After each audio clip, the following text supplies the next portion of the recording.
कक्षा 12 हिंदी अनिवार्य की पाठ्य पुस्तक वितान के पाठ जूंज के सारांश को इस वीडियो के माध्यम से समझाया जाएगा। इसके लेखक आनंद यादव है तथा आनंद यादव ने अपने जीवन के वर्णन को आत्मकथात्मक उपन्यास के माध्यम से प्रस्तुत किया है और इसके अंश को हमारे पाठ्यक्रम में शामिल किया गया है। इसमें इन्होंने किशोर बालक के जीवन के खुरदरे यथार्थ को बताते हुए ग्रामीण जीवन के संघर्ष और किसान के जीवन में आने वाले उतार चढ़ाव को मार्मिक दृष्टि से व्यक्त करने का प्रयास किया है। साथ ही एक बालक के मराठी कवि बनने की मनोरंजक स्वरूप को भी हमारे सामने प्रस्तुत करने का प्रयास किया है। उन्होंने कहा है कि ये खेती हमें गड्ढे में धकेल रही है, अर्थात उनके दादा, फिर उनके पिताजी और स्वयं के द्वारा खेती का कार्य करने पर भी उनके जीवन में किसी प्रकार की आर्थिक संबंधता नहीं आई है। इसके अलावा वो बताते हैं कि उनके पिताजी का ये मत है कि गुड़ ज्यादा से भाव का ज्यादा होना जरूरी है।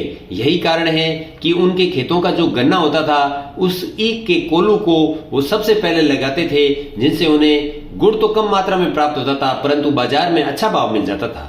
उनके पिताजी बाजार में रखमाबाई के साथ अपना समय गुजारते थे और खेती का सारा काम अपनी पत्नी और बच्चे को सौंप देते थे। यही कारण है कि आनंद यादव अपनी पढ़ाई को लगातार नहीं बना पाते हैं और उन्हें एक साल स्कूल से रुकना पड़ता है। यह पीड़ा जब वे अपनी माँ के सामने व्यक्त करते हैं तो माँ इसके निदान के लिए अपने यहाँ के जमींदार दत्ताराव देसाई से मिलने का विचार करती है और अपने पुत्र की सारी पीड़ा उनके सामने बताते हुए कहती है कि हमारी जो बात है आप गुप्त रखेंगे और आनंदा के पिता को ये समझाने के लिए विवश करेंगे कि आनंदा की पढ़ाई लगातार बनी रहे और वह पढ़ने का बड़ा शौकीन है ताकि उसका जीवन अग्रसित हो सके। इस बात को लेकर दत्ताराव देसाई उनके घर पहुंचते हैं और अलग अलग तरीकों से आनंदा के पिता अर्थात दादा को समझाते हैं कि तुम खुद तो सांड की तरह घूमते रहते हो और बच्चे के जो है पढ़ने का सारा काम बंद करके उसके जीवन को तुम खराब कर रहे हो या बच्चे को बलि का बकरा बना रहे हो। यही बात अब क्योंकि वो जमींदार है और इस बात को नहीं टाल सकते तो फिर वो इस बात को स्वीकार कर लेते हैं कि आनंदा को अब स्कूल भेज दिया जाएगा।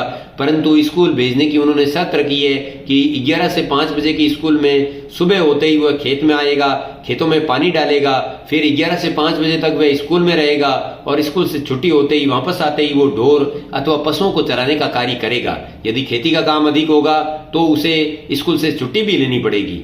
परंतु आनंद यादव को अपने खेत में लगातार पिसने से अच्छा सब तरह के संघर्ष को स्वीकार करना था और 1 वर्ष के अंतराल के बाद आनंद यादव खुशी के साथ पुनः विद्यालय में प्रवेश करते हैं। परंतु विद्यालय में जाने पर उन्हें पता चलता है कि जो बच्चे उनके साथ पढ़ते थे वो एक कक्षा आगे चले गए हैं और छोटे बच्चों के साथ उन्हें पढ़ना पड़ता था। परंतु पढ़ाई उन्हें अच्छी थी लगती थी। यही कारण है कि वो सब तरह की समस्याओं को स्वीकार करने के लिए तैयार थे।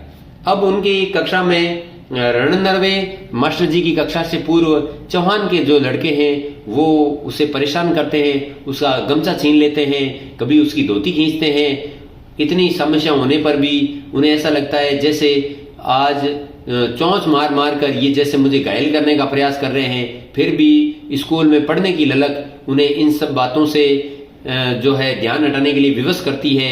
कुछ समय बाद उनकी जो माँ है उसे नई टोपी और चड्डी दिलवा देती है जिससे कुछ समस्याएं समाधान की ओर बढ़ती है। फिर इनके कक्षा अध्यापक है जिनका नाम मंत्री जी हैं, वे गणित विषय पढ़ाते हैं और वे छड़ से बच्चों को मारने के स्थान पर गुस्सा प्रयोग लेते हैं। जो बच्चे सवालों का उचित जवाब नहीं दे पाते हैं उन्हें वो एक गुस्सा मारते हैं और बच्चे हुक की आवाज करके चुप हो जाते हैं। अब उनके विद्यालय जीवन में भी कुछ सकारात्मक परिवर्तन होते हैं और बसंत पाटिल नामक एक होशियार छात्र से उनकी मित्रता हो जाती है और दोनों खाली समय में दोनों ओर के छात्रों की कॉपियां चेक करते हैं और उनका समय आनंद के साथ बीतने लगता है। इसके बाद सर्वाधिक उनके जीवन को प्रभावित करने वाले मराठी शिक्षक हैं जिनका नाम है सौंदल गेकर। सौंदल गेकर एक शिक्षक होने के साथ कवि भी है और मराठी कविताओं को लय, गति और ताल के साथ बच्चों को पढ़ाते हैं और उनकी इस पढ़ाने की शैली से आनंद यादव बहुत प्रभावित होते हैं और उनमें भी मराठी कविताओं के प्रति शौक लग जाता है। और जब वे स्कूल से घर आते हैं तो उन ढोर चराते हुए, खेतों में पानी पिलाते हुए ऊंचे स्वर में कविता का वाचन करते हैं और नई नई तरह की मराठी कविता बनाना उनके जीवन का अंग बन जाता है। वे नई कविता बनाकर दूसरे दिन अपने शिक्षक को सुनाते हैं और अभिनय के साथ वे बात सुनाते हैं, जिससे उनके शिक्षक उन्हें शाबाशी देते हैं और आगे मराठी कविता लिखने के लिए प्रेरित करते हैं।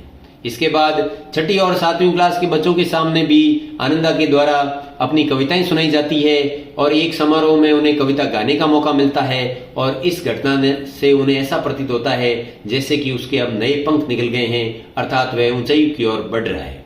अब वह लगातार विद्यालय समय से वापस आने के बाद भी कविताएं लिखते हैं, कभी लकड़ी के टुकड़ों पर, कभी भैंस की पीठ पर, कभी पत्थर की शिलाओं पर। और कई बार उनकी उत्सुकता इतनी बढ़ जाती है कि अगले दिन का इंतजार किए बिना अपने शिक्षक के पास जाते हैं और उसी दिन घर जाकर अपनी मराठी कविताएं सिखाते हैं। इस प्रकार मराठी शिक्षक के साथ मिलने वाला अपनापन, उनके द्वारा दी गई पुस्तकें आनंद यादव के ऊपर शब्दों का ऐसा नशा चढ़ा देती है कि उनके मन में मानो मधुर बाजा बजने लगा है और वे एक साधारण बालक से एक कवि तक का सफर तय कर लेते हैं। धन्यवाद।